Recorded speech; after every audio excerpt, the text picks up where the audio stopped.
الحمد للہ رب العالمین والصلاة والسلام علی سید الانبیاء والمرسلین اما بعد فاعوذ باللہ من الشیطان الرجیم بسم اللہ الرحمن الرحیم صلی اللہ علی النبی وآلہ صلی اللہ علیہ وسلم صلاۃ و سلام علیک یا سیدی یا رسول اللہ۔ ناظرین، میں ہوں علامہ سیف اللہ طارقی اور آپ دیکھ رہے ہیں چینل ماہر روحانیات۔ آج اس چینل کے جو موضوع ہے، جو ہمارا موضوع ہے، وہ ہے جادو اور بد دعا۔ بعض اوقات کسی شخص پر جو ہے وہ بد دعا کا اثر ہوتا ہے، جادو کا اثر نہیں ہوتا، جس کی وجہ سے اس کے معاملات بہتر نہیں ہوتے۔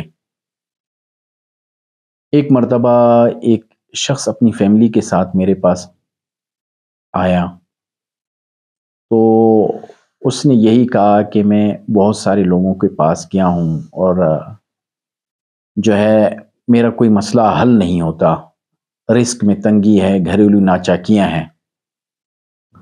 تو اس کو میں نے کچھ وظائف دے کے بھیجا، لیکن کچھ دنوں کے بعد آ کر اس نے کہا کہ مجھے فرق نہیں ہو رہا۔ تو میں نے اس سے پوچھا کہ یار، کیا آپ کے والدین آپ کے ساتھ راضی ہیں کہ نہیں؟ جب ان سے پوچھا تو اس نے کہا کہ نہیں، وہ مجھ سے راضی نہیں، میں ان سے الگ رہتا ہوں کہ کسی گھریلو مسئلے کی وجہ سے کوئی مسئلہ ہو گیا تھا تو میں اپنے والدین سے ناراض ہو کر کہیں اور جا کر ان سے الگ رہ رہا ہوں۔ تو میں نے ان سے عرض کی کہ آپ پہلے جا کر اپنے والدین سے معافی مانگے تو انشاءاللہ آپ کے یہ تمام جو بھی مسائل آ رہے ہیں وہ حل ہو جائیں گے۔ ایک ہفتے کے بعد جب وہ دوبارہ آیا تو بڑا خوش تھا۔ اس نے کہا کہ میں نے اپنے والدین کو راضی کر لیا ہے، ان کی میں نے دعوت بھی کی ہے اور راضی کر لیا ہے، انہوں نے مجھے معاف کر دیا ہے۔ اس کے بعد سے میرے گھر کے حالات بہت اچھے ہیں۔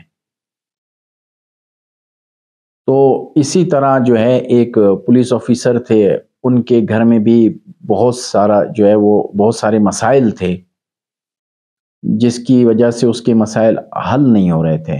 بہت سارے عاملین سے ان سے تمام سے جو ہے اس نے کوشش کر کے دیکھ لی کہ کسی طرف سے جو ہے ان کے بچوں کا مسئلہ تھا، ان کے گھر کا مسئلہ تھا، حل نہیں ہوئے۔ جب وہ میرے پاس آئے تو میں نے ان کو کہا تھا کسی مظلوم کی بد دعا لگی ہے جس کے سبب سے آپ کا یہ حال ہو گیا ہے۔ تو اسے تو یاد نہیں تھا کہ کس کی بد دعا لگی ہے، لیکن یہ ہے کہ جب ان کو کہا کہ بھائی آپ رب تعالیٰ کی بارگاہ میں توبہ استغفار کریں اور جن سے ظلم ہوا ہے اور جو ہے اس کے حق میں دعا کیا کریں کہ رب تعالیٰ آپ کے لیے آسانی فرمائے گا۔ پھر ایک منتھ کے بعد آئے، ایک ماہ کے بعد آئے تو اس کے معاملات بھی کافی حد تک بہتر ہو چکے تھے۔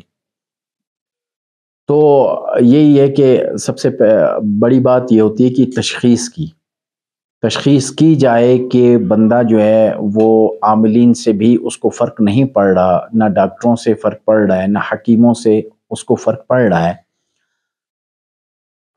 تو اپنے والدین کو راضی کر لے یا جن کے ساتھ جو ظلم کیا ہے، کیونکہ صاحب اقتدار لوگ جب اپنے ماتحتوں پہ ظلم کرتے ہیں انہیں اس وقت نہیں پتہ لگتا، بعد میں جب وہ آزمائش میں آتے ہیں تو پھر وہ جو ہے رخ کرتے ہیں کہ کسی ذریعے سے ہمیں نجات کا کوئی رستہ ملے۔